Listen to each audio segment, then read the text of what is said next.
예배부에서 함께 기도하겠습니다.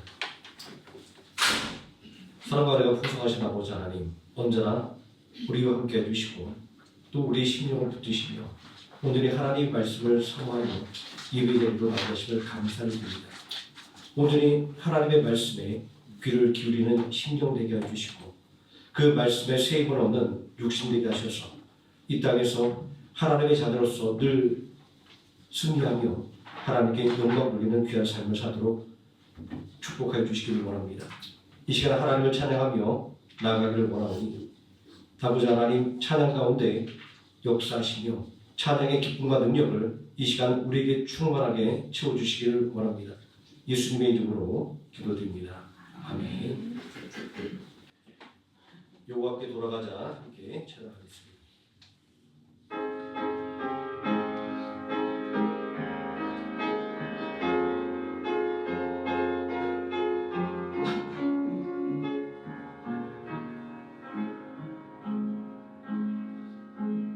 내 백성이 나를 떠나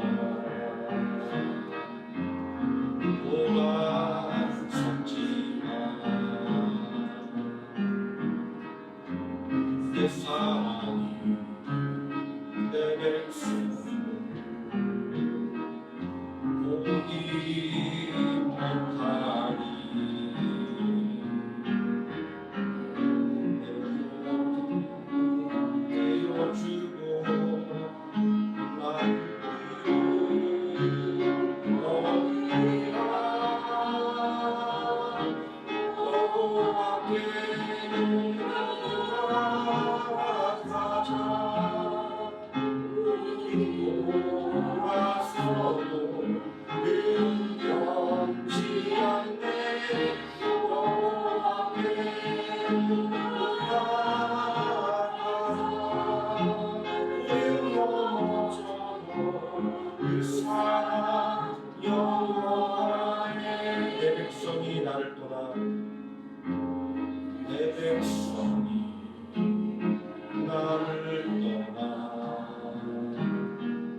보기 못하니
하지만 내 모습은 온전치 않아. 세상이 보는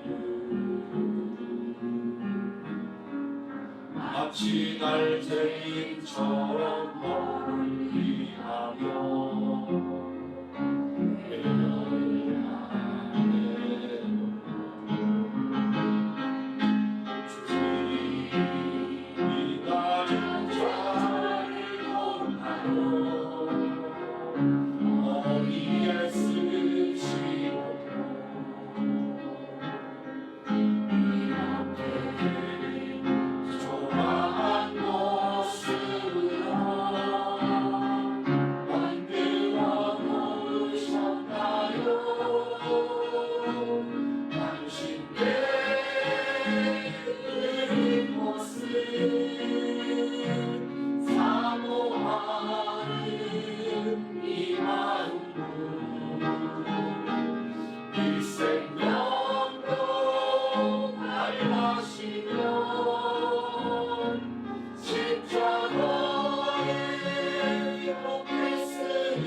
사도신경 하심으로 신앙 고백드리겠습니다. 전능하사 천지를 만드신 하나님 아버지를 내가 믿사오며 그 외아들 우리 주 예수 그리스도를 믿사오니 이는 성령으로 잉태 하사 동정녀 마리아에게 나시고 본디오 빌라도에게 고난을 받으사 십자가에 못 박혀 죽으시고 장사한 지 사흘 만에 죽은 자 가운데서 다시 살아나시며 하늘에 오르사 전능하신 하나님 우편에 앉아 계시다가 저리로서 사는 자와 죽은 자를 심판하러 오시리라. 성령을 믿사오며 거룩한 공예와 성부가 서로하는 것과 죄를 사하여 주시는 것과 몸이 사는 것과 영원히 사는 것을 믿사옵나이다. 아멘. 찬송가 69장 찬송하시겠습니다.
이 시간 함께 받을 하나님의 말씀 마가복음 10장에 함께 보도록 하겠습니다.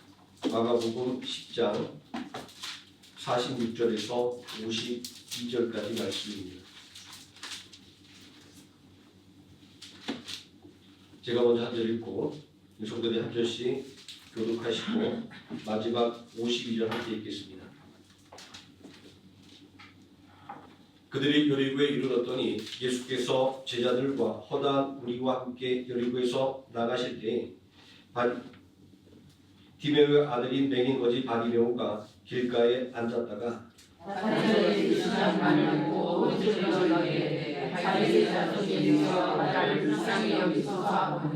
많은 사람이 꾸짖어 잠잠하라 하되 그가 더욱 크게 소리질러 이르되 다윗의 자손이여 나를 불쌍히 여기소서 하는지라. 예수께서 머물러서서 그를 부르라 하시니 그들이 그 맹인을 부르며 이르되 안심하고 일어나라 그가 너를 부르신다 하매 맹인이 겉옷을 내버리고 뛰어 일어나 예수께 나오거늘 예수께서 말씀하여 이르시되 내게 무엇을 하여 주기를 원하느냐. 맹인이 이르되 선생이여 보기를 원하나이다. 예수께서 이르시되 가라 내 믿음이 너를 원하느니라 하시니 그가 곧 보게 되어 예수를 위해서 따르니라. 아멘. 419장 찬송하시겠습니다.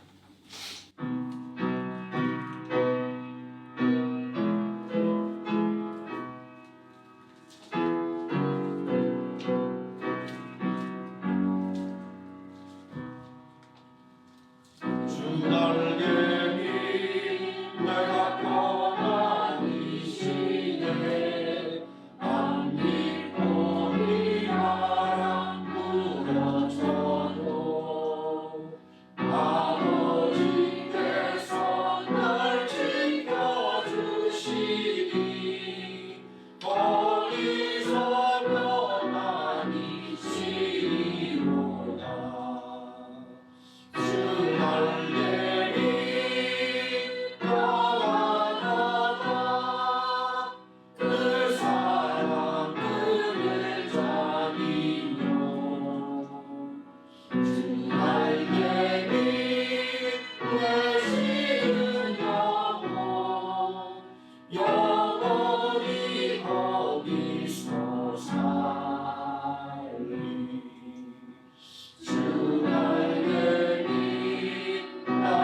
오늘 말씀을 들으면서 함께 기도하겠습니다. 전능하신 아버지 하나님, 언제나 우리와 함께 해주시고 우리로 하나님의 뜻 안에 살도록 붙잡아 주심을 감사를 드립니다.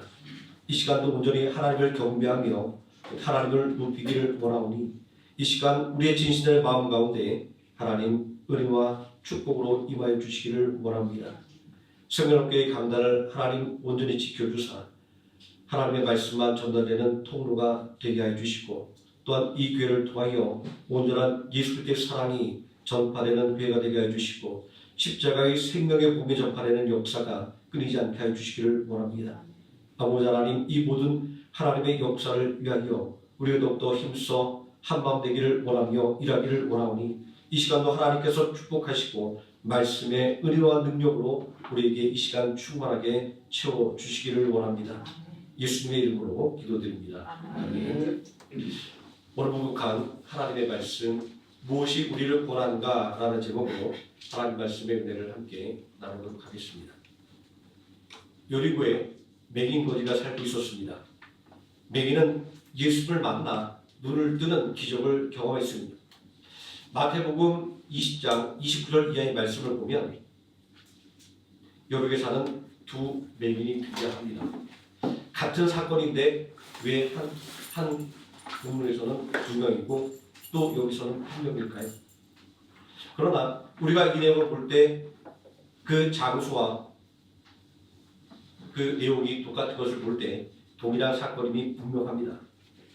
동일한 사건에 등장하는 이 맹인수가 다르다고 하는 것은 문제인 것처럼 보일 수도 있습니다. 성경이 신빙성이 없는 것처럼 그렇게 여겨질 수도 있기 때문입니다. 하지만 이런 부분은 크게 문제될 것이 없습니다. 두 명의 맹인이 있었는데 마태복음에서는 두 명의 맹인을 다 관심을 두고 바라봤던 것이고 또한 마가복음에서는 특히 한 맹인 바리매오에 초점을 맞추고 이야기를 전달하고 있는 것이기 때문입니다. 여리고성에 사는 맹인 거지의 이름은 바리매오였습니다. 유대인들은 우리가 오늘 말씀에서도 확인했듯이 아버지의 이름으로 아들을 부르는 것이 관례였습니다. 이런 관례에 비춰보면 이 맹인 거지는 디메오의 아들입니다. 어떤 주석가는 여기에 착안해서 마태복음에 등장하는 이 두 맹인 거지는 디메오 부자였을 것이다 라고 추측하기도 합니다. 이렇게 본다고 한다면 맹인 아버지의 맹인 아들입니다. 이렇게 해석한다고 한다면 이들의 상황이 얼마나 비참한 상황인가 라는 것을 짐작해 볼 수 있습니다. 유대인들에게 맹인은 어떤 존재였을까요? 요한복음 9장 1절 이하의 말씀을 보면 날 때부터 맹인되었던 사람의 이야기가 기록되어 있습니다. 날 때부터 맹인된 사람을 본 제자들이 예수께 물었습니다. 선생님, 저가 날 때부터 맹인된 것이 누구의 죄 때문입니까? 자기 죄입니까? 아니면 부모의 죄입니까? 라고 묻고 있습니다. 제자들의 이러한 질문 속에서 유대인들은 장애와 질병을 죄 때문에 받는 형벌로 여겼음을 알 수 있습니다. 욥의 친구들도 환난당하는 욥에게 너희 죄를 실토하라고 끊임없이 추궁했던 것도 바로 이런 생각 때문이었습니다. 그런데 생각해보면 이 장애와 질병이 죄 때문이라고 하는 생각은 인류의 공통적인 생각 같습니다. 우리도 하는 일이 잘 안 되고 몸이 아프거나 하면 내가 무슨 죄가 많아서 이런 일을 겪는가 라고 한탄합니다. 특히 자녀에게 문제가 있다고 한다면 더더욱 자기 죄를 탓하기 마련입니다. 맹인 아들을 둔 디메오의 마음은 어떠했을까요? 아마 수없이 많은 아들을 자기 죄를 탓하며 살았을 것입니다. 아마 이런 죄책감으로 예수님 앞에 감히 나서지 못했을 수도 있습니다. 종교개혁가 마틴 루터는 한때 죄에 대한 두려움 때문에 늘 고민하며 살았던 때가 있었습니다. 법률가를 꿈꾸던 루터가 삶의 방향을 바꿔서 사제가 됐던 계기가 있습니다. 폭우가 쏟아지던 어느 날 친구와 길을 가는데 하늘에서 벼락이 떨어졌는데 옆에 걸어가던 친구가 벼락에 맞아 죽고 말았습니다. 이 사건 이후에 루터의 마음에는 두려움으로 가득 차게 되었습니다. 자신도 죄 때문에 언젠가 친구처럼 하나님의 심판을 받아 죽게 될지 모른다는 이 큰 두려움 말입니다. 루터는 자신이 직면한 죄의 문제를 해결하기 위해서 죄인이 의로우신 하나님 앞에 어떻게 설 수 있을까라고 하는 그 삶의 문제를 해결하기 위해서 법률가의 꿈을 버리고 사제가 되기로 결심했습니다. 루터는 죄의 문제를 해결하기 위해서 온갖 수행과 고행을 마다하지 않았습니다. 금식과 그리고 온갖 고행을 하는데 나쁜 생각이 들 때마다 그런 채찍으로 자신의 등을 피가 날 때까지 때린 적이 여러 번 있다고 합니다. 또 성지순례를 하면서 골고다 언덕을 무릎으로 기어 올라가는 고행을 하게 됐습니다. 당시에 많은 수도자들이 예수님이 십자가를 지고 걸어가신 골고다 언덕을 두 발로 서서 올라가는 것은 불경한 행동이라고 여겼기에 다들 무릎으로 기어 올라갔다고 합니다. 그런데 이런 고행을 한다고 해서 죄의 문제가 해결되나요? 절대로 해결될 수가 없습니다. 루터는 수없이 많은 밤들을 죄에 대한 두려움으로 지새워야만 했습니다. 복음서에 등장하는 여리고는 사람들이 북적이는 도시였습니다. 하지만 동시에 말할 수 없는 아픔을 그 속에 품고 있는 도시이기도 했습니다. 이런 생각을 갖게 된 것은 맥인 거지 바디메오의 이야기 때문만은 아닙니다. 여리고에는 사람들에게 손가락질 받던 세리장 삭개오도 있었습니다. 여리고의 세금 업무에 종사하는 세리장이라는 직책은 대단한 권력이었습니다. 세리장이라는 직책은 삭개오에게 부와 권세를 가져다 주었습니다. 하지만 동시에 이 직책은 삭개오에게 불명예를 안겨 주었습니다. 당시 로마의 지배를 받던 유대인에게 있어서 로마 정부를 위해 일하는 세리장 삭개오는 경멸의 대상이었기 때문입니다. 유대인으로서 유대 사회에서 죄인으로 정죄당하는 삭개오의 고통은 이루 말할 수가 없었을 것입니다. 이러한 차지가 삭개오로 하여금 회개를 촉구하시는 예수님의 말씀에 귀를 기울이게 만들었던 것입니다. 세리는 죄인의 대명사였습니다. 바리새인들이 예수님을 가리켜서 죄인과 창기의 친구라고 말할 때 여기서 말하는 죄인은 흉악법을 가리키는 것이 아니라 세리나 경자나 율법의 의무를 지키지 못하는 자들을 가리키는 것이었습니다. 예수님 당시에 바리새인들의 율법주의 앞에 죄인으로 정죄당하며 눈물 짓던 인생들이 얼마나 많았습니까? 오죽하면 예수님은 바리새인들을 향해서 너희도 지지 못하는 짐을 남에게 지운다고 비판하셨을까요? 여리고는 이렇게 비난과 정죄와 멸시와 천대가 넘쳐나는 곳이었습니다. 이런 면에서 볼 때 여리고는 구원을 필요로 하는 사람들이 사는 이 세상의 축소판이라고 말할 수 있습니다. 여리고는 가나안 땅으로 들어가는 관문으로 우리에게 잘 알려져 있는 도시입니다. 동시에 40년간의 광야 생활을 마치고 가나안으로 들어가는 이스라엘 백성들의 앞을 가로막았던 강력한 장벽이기도 했습니다. 이 가나안으로 들어가는 관문이라는 여리고의 지리적 위치는 옛날부터 여리고의 사람들이 모여 살게 만들었습니다. 고고학자들에 의하면 기원전 7000년경부터 여리고에는 도시가 세워졌다라고 이야기하고 있습니다. 하지만 여리고는 하나님의 말씀에 순종한 이스라엘 백성들을 위해서 하나님께서 무너뜨린 곳이었습니다. 이 땅은 하나님께 저주를 받았습니다. 여리고성을 정복한 여호수아는 선언하고 있습니다. 누구든지 이 성을 재건하는 사람은 성의 기초를 놓을 때 맏아들을 잃을 것이요 성문을 날 때 막내 아들을 잃을 것이다 라고 말입니다. 여리고성의 재건이 자식들의 죽음을 제물로 삼아 이룰 수 있다고 하는 말은 여리고성을 절대로 재건하지 말라는 경고였습니다. 누가 자기 자식을 제물로 삼아서 자기 성공을 추구할 수가 있을까요? 이토록 하나님께서 여리고성을 저주하신 것은 여리고성의 폐허가 이스라엘 백성들과 그리고 이스라엘 백성들의 대적들에게 하나님의 심판의 상징이 되도록 하기 위한 것이었습니다. 여리고성의 폐허를 통해서 하나님을 제역하는 자들이 두려움을 느끼도록 말입니다. 오랜 기간 동안 여리고성의 폐허는 사람들에게 하나님의 살아계심을 증거하는 장이 되었습니다. 그러나 여리고성에 내린 저주는 열왕기상 16장 34절에서 실현되고 있는 것을 볼 수 있습니다. 그 시대에 베델 사람 히엘이 여리고를 건축하였는데 그가 그 터를 쌓을 때 맏아들 아비람을 잃었고 그 성문을 세울 때 막내 아들 수굽을 잃었으니 여호와께서 너의 아들 여호수아를 통하여 하신 말씀과 같이 되었더라. 누가 감히 자기 자식의 생명을 담보로 이런 일을 할 수 있었을까요? 그 시대라고 하는 말에서 그 단서를 찾아볼 수 있습니다. 이 말씀에서 그 시대는 아합왕이 여호와 하나님을 버리고 바알 제단을 쌓으며 아세라 신상을 세웠던 시대를 말하고 있습니다. 하나님을 버리고 우상을 섬기는 시대였기에 자식의 생명을 담보로 자기의 영광을 성취하려고 하는 사람들이 등장하게 된 것입니다. 여리고성의 재건이 의미하는 것은 하나님을 대적하는 것이었습니다. 왜 베델 사람 히엘은 이러한 저주를 무릅쓰고 여리고성을 재건했을까요? 인간적인 관점에서 바라볼 때 여리고성은 저주를 무릅쓰고 심판을 무릅쓰고 재건할 만한 가치가 있는 곳이었기 때문입니다. 이 땅의 이점은 열왕기하 2장 19절에 기록되어 있습니다. 이 성읍의 위치는 좋으나 라고 말입니다.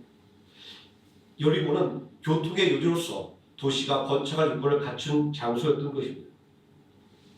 이 베트남이라고 나라에 세계 각국의 기업들이 진출하고 그리고 기독교뿐만 아니라 여타 다른 종교들의 선교가 집중되고 있는 것은 베트남이 갖고 있는 지리적인 이점 때문입니다. 복음서에는 여리고를 지나가는 예수의 모습이 자주 기록되어 있습니다. 이러한 기록이 말하고 있는 것은 여리고가 교통의 요지에 위치한 도시라고 하는 것을 우리에게 알려주고 있는 것입니다. 여리고는 이처럼 인간의 욕망이 직결된 곳이었습니다. 여리고성이 재건된 역사는 사람들이 추구하는 것이 무엇인가를 말하고 있습니다. 자식의 죽음을 딛고서라도 이루어야만 하는 성공이 여리고성이 추구하는 인간들의 목표였던 것입니다. 누구라도 이익이 생기는 곳이라면 달려가지 않겠습니까? 누구라도 성공이 보장되는 곳이라면 마다하겠습니까?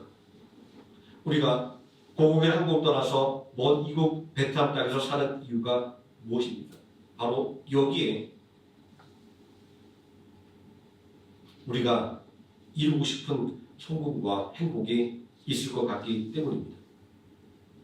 그런데 문제는 이러한 전망이 아니라 현실입니다. 베트남이 행복과 성공의 땅으로 보여서 수많은 사람들이 이곳에 몰려오지만 실제로 행복을 누리고 성공을 누린 사람은 그렇게 많지 않습니다. 농사를 지어도 열매를 거두지 못했던 여리고성의 과거의 역사와 또 사람들에게 멸시와 천대를 받은 여리고성의 매긴 거지의 이야기는 우리가 성공적인 삶을 살아가는 것이 얼마나 어려운 것인가라고 하는 것을 상징적으로 보여주고 있습니다. 이러한 여리고성의 모습은 인생이 추구하는 행복과 성공은 하나님의 도움이 있어야만 누릴 수 있다는 것을 말하고자 하는 것입니다. 열왕기하 2장 19절 말씀을 보면 엘리사 선지자를 찾아온 여리고성의 백성들이 도움을 요청하고 있습니다.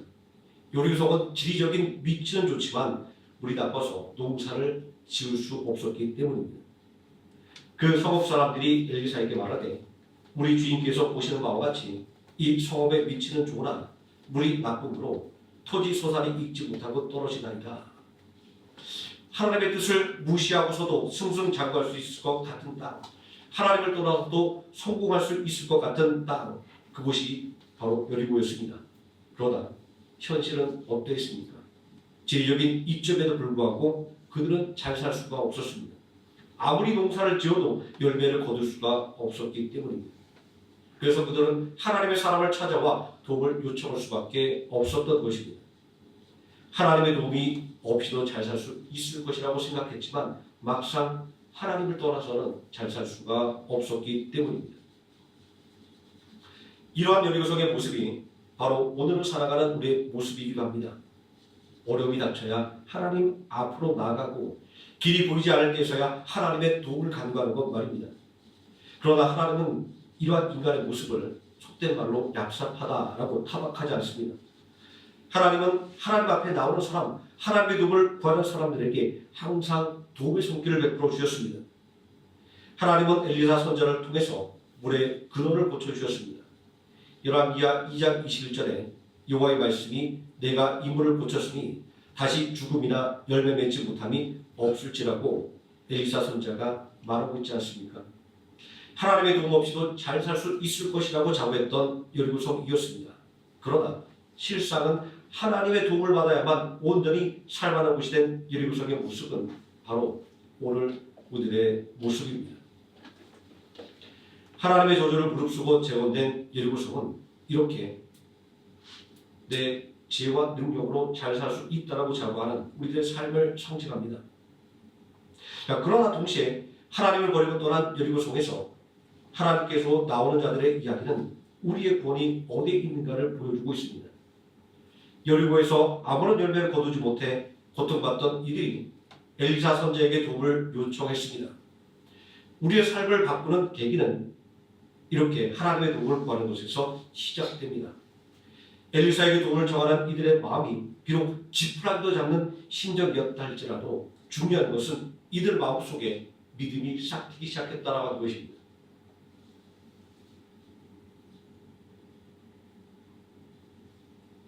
하나님의 저주를 두려워하지 않고 재건된 여리고성은 불신의 상징이었습니다.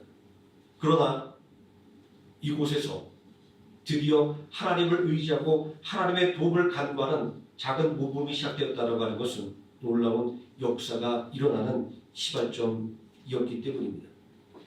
이 맹인거지 바디메오는 그저 하루하루를 구걸해야 겨우 목숨을 부지할 수 있는 비참한 인생이었습니다. 더구나 앞을 전혀 볼 수 없는 그에게 어떤 기대와 소망이 있었을까요?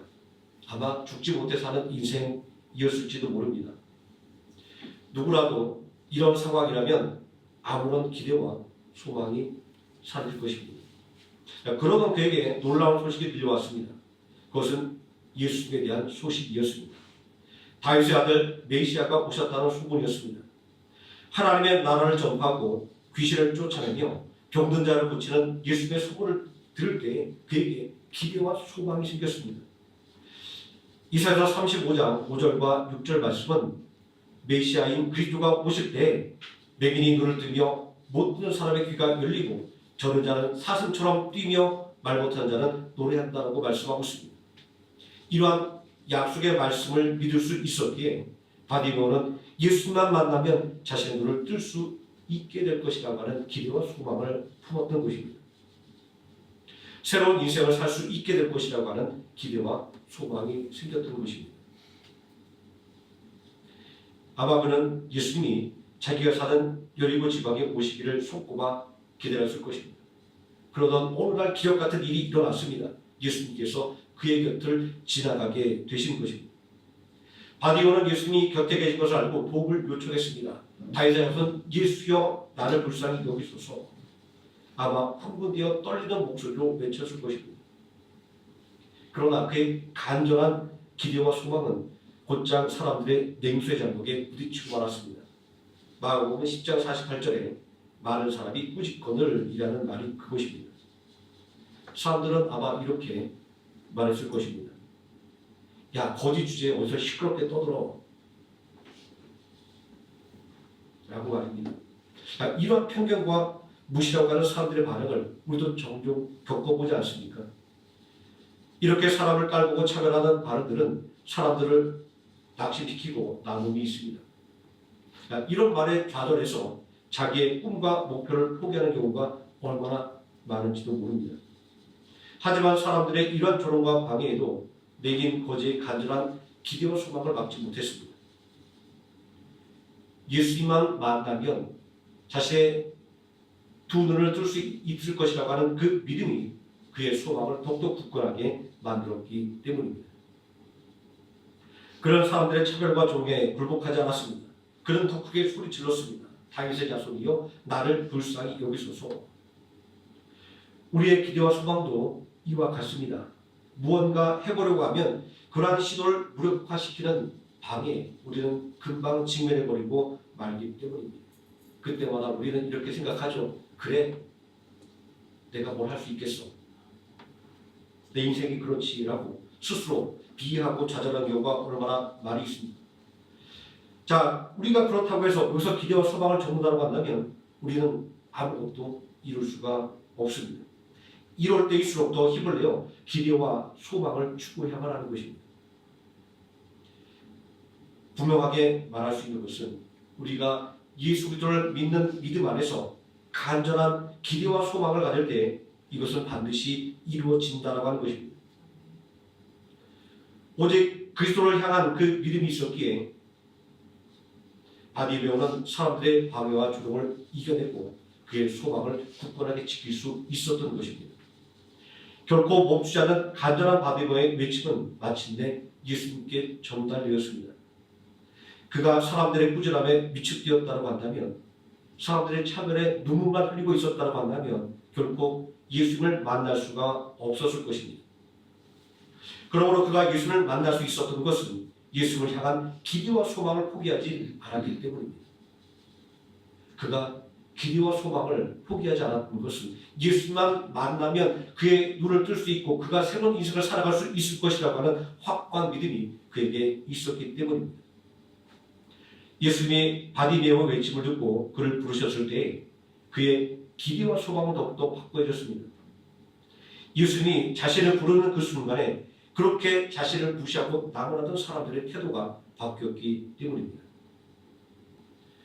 죄로 인한 두려움에 사로잡혀서 하루하루를 살아가는 루터는 어느 날 밤 로마서를 읽다가 진리를 깨닫게 되었습니다.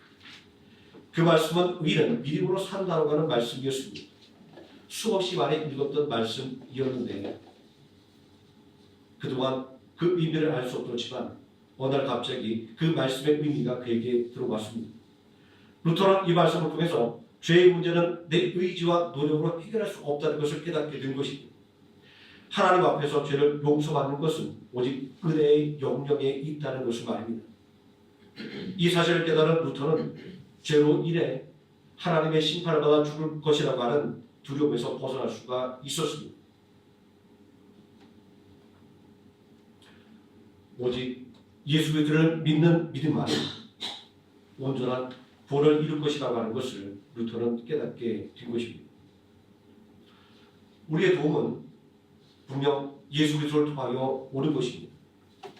여리고성에 매긴 거지 바디메오의 이야기는 이 점을 분명하게 말씀하고 있습니다. 행복과 성공의 전망이 가득한 땅에서 현실의 매수업을 경험하는 사람들이 있습니다. 바로 매긴 거지 바디메오처럼 말입니다. 육신의 장애와 사람들로부터 소외된 이들의 모습이야말로 때로는 남몰래 가슴치며 하나님 앞에 눈물 짓는 우리의 모습입니다. 그러나 이들에게 환경적인 행복과 그리고 성공적인 전망이 없었지만 인생의 행복과 성공의 전망이 전혀 없는 것은 아니었습니다. 왜냐하면 그들에게는 그리스도 예수의 사역을 듣는 귀가 있었습니다. 그리고 그리스도 예수를 믿는 믿음이 그들 안에 있었습니다. 그리고 그리스도 예수를 주님으로 고백하는 입술이 있었습니다. 그리고 그리스도 예수를 향해 달려가는 두 다리가 있었습니다. 그들은 인생의 밑바닥에서 하나님을 바라보았고 하나님의 구원을 추구했던 것입니다. 그들은 인생에서 맛보는 좌절에서 낙심하거나 절망하지 않았고 반드시 하나님을 찾는 자들을 만나주시고 일으켜 세워주시는 하나님을 굳게 믿고 바라보았던 것입니다.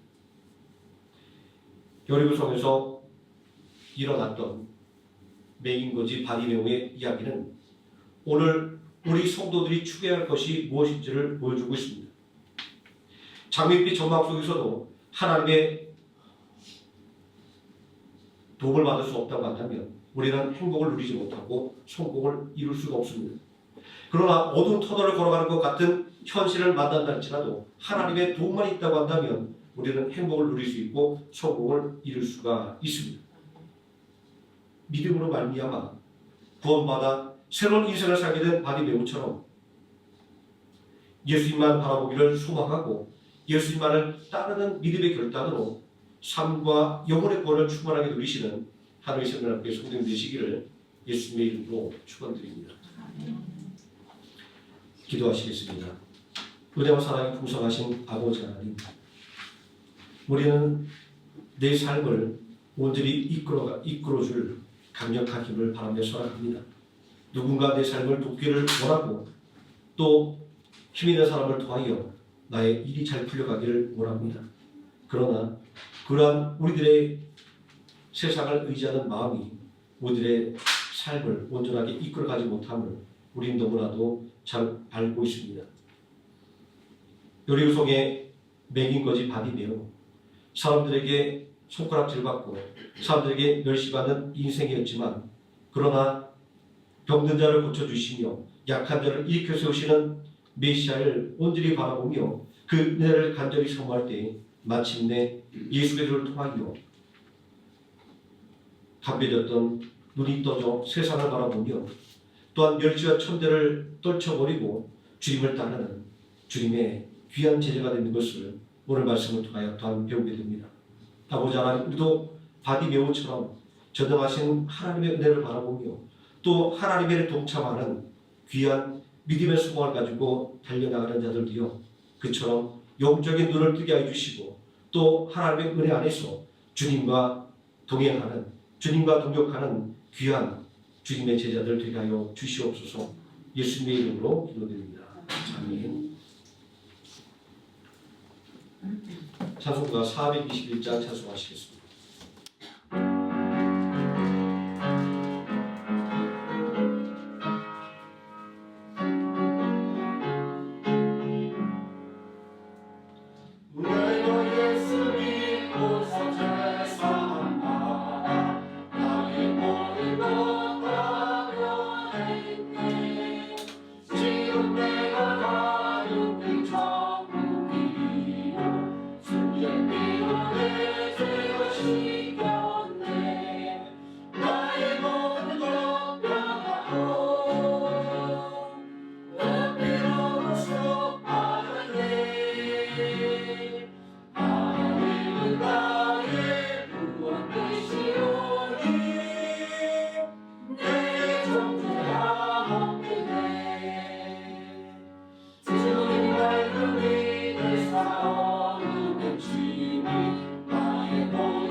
지금은 우리를 구원하신 예수 그리스도의 은혜와 우리를 구원하기 위하여 독생자 예수 그리스도를 아끼지 않고 십자가에 내어주신 성부 하나님의 사랑과 오늘 우리 함께 동행하시는 성령 하나님의 임마누엘이 온전히 예수님의 고쳐주심을 믿고 믿음으로 달려나갔던 바디메오처럼 온전한 믿음으로 살기를 소망하는 모든 성도들 머리 위에와 하루의 생활의 머리 위에 지금부터 영원토록 함께 계실지어다. 아멘.